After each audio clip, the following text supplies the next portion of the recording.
中国外交部长王毅回应东突厥散存在种族灭绝的声音时表示，这种说法荒谬绝伦，完全是别有用心的造谣，彻头彻尾的谎言。据新华社报道，中国全国人大会议在举行记者会时，王毅就中国外交政策和对外关系回答记者提问。王毅表示，所谓新疆地区存在种族灭绝的说法荒谬绝伦，完全是别有用心的造谣，彻头彻尾的谎言。一些西方政客宁愿相信几个人编造的谎言，却不愿听取2500多万新疆各族人民的共同心声，这只能证明他们企图人为制造出所谓涉疆问题，破坏新疆地区安全稳定，阻碍中国发展壮大。最近，一项中国对东突厥散转移就业计划的深入研究，清楚地表明了将维吾尔人同化为汉族的总体目标。这份报告已发给中国高级官员。BBC 也看到了这份报告。与此同时，英国广播公司获得的新数据表明，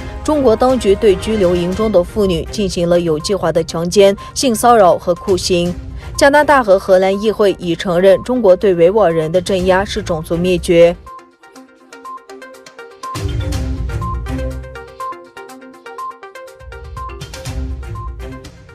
据中国媒体报道，所谓新疆交通投资有限责任公司与华为技术有限公司签署战略合作协议，共同推进“十四五”期间所谓新疆数字交通和新基建的融合发展，助推所谓新疆高速公路智慧化和交通产业数字化转型。报道称，所谓新疆交投与华为技术有限公司合作，打造智慧出行新业态，让人、车、路、环境等高速公路交通系统的基本要素通过前沿信息技术融为互相协调、互相依赖、互相作用的有机整体，推动高速公路的建设、管理、出行等方面的数字化转型。今年初，华为的一项专利被发现，可以在行人的图像中识别出维吾尔族人。美国一家研究公司发现，其内容指称华为测试了一个自动报警软件，能够在监控摄像头识别出主要维吾尔族成员。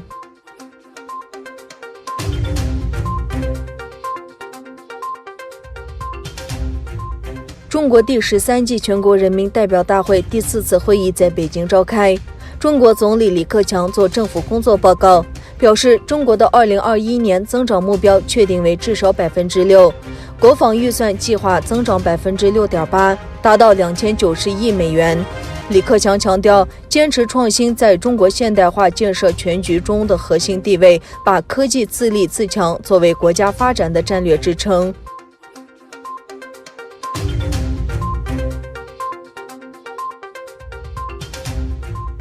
中国国务委员兼外交部长王毅3月7日出席记者会时，就台湾问题表示，中国政府在台湾问题上没有妥协余地。王毅说，第三，一个中国原则是中美关系的政治基础，是不可逾越的红线。中国政府在台湾问题上没有妥协余地，没有退让空间。我们敦促美国新一届政府充分认识台湾问题的高度敏感性，切实恪守一个中国原则和中美3个联合公报，彻底改变上级政府越线玩火的危险做法，慎重和妥善处理涉台问题。对此，台湾陆委会当晚回应称，台湾从来不是中华人民共和国的一部分。